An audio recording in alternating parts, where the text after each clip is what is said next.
सामीन हज़रात अस्सलाम वालेकुम। दोस्तों कैसे हैं आप? हम उम्मीद करते हैं कि आप सब खैरियत से होंगे और खुदा के फजल करम से हम सब भी खैरियत से हैं। दोस्तों जैसा कि आज ये फ़लस्तीन और इजराइल का मामला चल रहा है, यानी यहूदियों का और मुसलमानों का जो ये झगड़ा चल रहा है, ये आज का झगड़ा नहीं दोस्तों, ये बहुत पुराना झगड़ा है। असल में हज़रत इब्राहीम अलैहिस्सलाम की औलादों में से तो हज़रत इस्माईल अलैहिस्सलाम और हज़रत इसहाक़ अलैहिस्सलाम, इन दोनों बेटों की जो दो औलादें चली, वहीं से ये थोड़ा झगड़ा फसाद शुरू हो गया था। और चलते चलते जब यहाँ तक यानी नबी पाक सल्लल्लाहु अलैहि वसल्लम का ज़हूर हुआ, यानी आप इस दुनिया में तशरीफ़ लाए, तब जाकर के और भी ज़्यादा ये मामला तूल पकड़ गया, क्योंकि यहूदियों को बिल्कुल भी गवारा ना था कि दुनिया के जो आखिरी ज़मां पैगंबर हैं वो किसी और कौम में आए। चाहते थे जब तमाम नबी तमाम पैगंबर बनी इसराइल में आए हैं तो दुनिया के आखिरी नबी भी बनी इसराइल में ही आएंगे।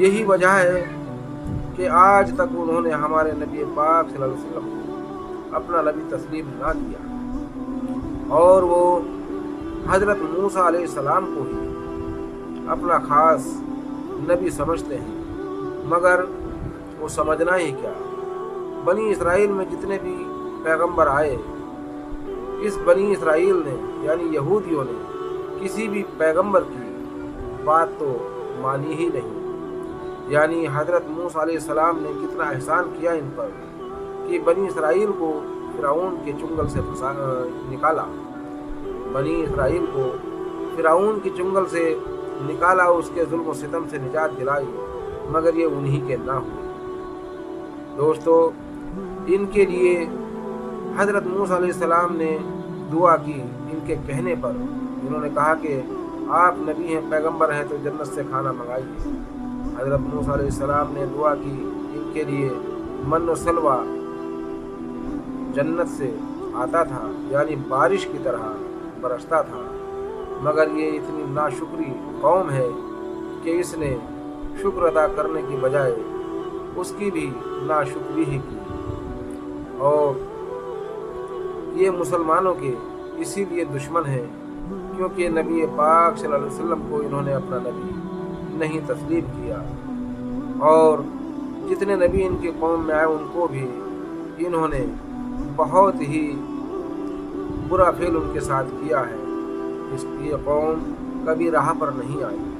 दोस्तों हम यहाँ की पूरी शुरुआत से आपका एक वाक़या पेश नज़र करते हैं। शाहनामा इस्लाम किताब, इसके हवाले से यानी खाना काबा जब तामीर हुआ, हज़रत इब्राहीम अलैहिस्सलाम ने खाना काबा तामीर किया और हज़रत इस्माईल अलैहिस्सलाम ने, दोनों बाप बेटों ने जब खाना काबा तामीर किया। दोस्तों ये तो सब जानते हैं, ये तो आप सब जानते ही हैं कि हज़रत इब्राहीम अलैहिस्सलाम हज़रत हाजरा रज़ियल्लाहु अन्हु को लेकर के मक्का आए और उनको यहाँ छोड़ गए, और आपने दुआ की थी। तो दोस्तों जो दुआ उन्होंने की थी वो कुरान मजीद में भी दर्ज है। अब हम थोड़ा आपको खाने काबे का तामीर होने का वाक़या आपकी पेश नज़र करते हैं, यानी तामीर खाना काबा।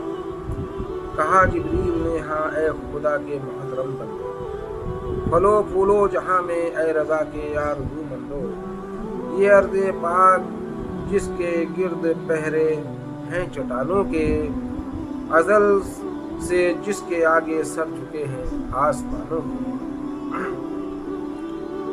ये मिट्टी जिसमें दिन भर आतिशे किरणें नहाती हैं, हवाएं जिसके ज़र्रे ज़र्रे को सर पर उठाती हैं, यही मंबा है नूरे हक़ की दरियाबार मौजों का, के मरकज़ है यही एक उम्मते वस्ता की फौजों का। یہی نافع زمیں ہے اور یہی مرکز ہے عالم کا، مقدر ہے یہیں پر اجتماع اولاد آدم کا، مقدر ہے یہیں پر اجتماع اولاد آدم کا۔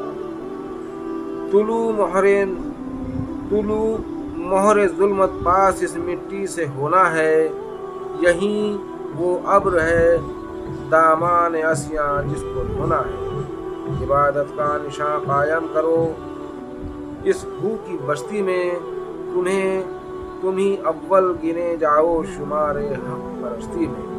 بشارت پا کے دونوں پاک بندے ایک جگہ آئے، جہاں جبریل نے کعبے کے نقش ان کو سکھلائے، جہاں جبریل نے کعبے کے نقشے ان کو سکھلائے۔ خلیل اللہ اس معبد کی دیواریں اٹھاتے تھے، ذبیح اللہ چونا اور پتھر دیتے جاتے تھے۔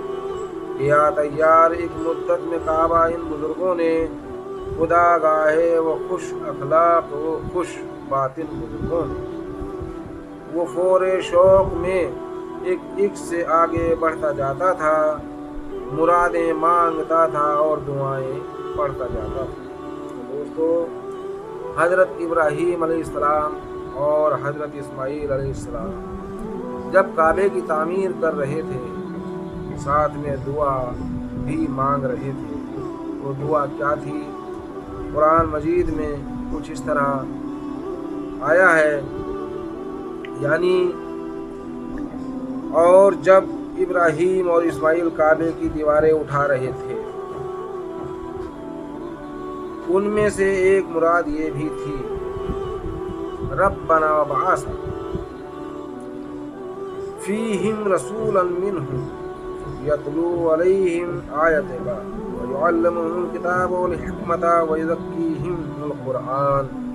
یعنی حضرت ابراہیم علیہ السلام دعا کر رہے تھے، اے ہمارے پروردگار، اس جماعت کے اندر ایک ایسا پیغمبر بھی مقرر کرنا جو لوگوں کو تیری آیتیں سنایا کرے اور ان کو کتاب کی اور خوش فہمی کی تعلیم دیا کرے اور ان کو پاک کر دے۔ دوستو، یہاں تک ہم نے آپ کو ابھی خانہ کعبہ کی تعمیر کا واقعہ آپ کی خدمت میں پیش کیا۔ اب آگے ہم آپ کو بتائیں گے کہ آخرکار یہودی کہاں سے اور کس کی اولادوں میں سے ہوئے اور یہ مسلمانوں کے اس قدر دشمن کیوں ہیں۔ السلام علیکم۔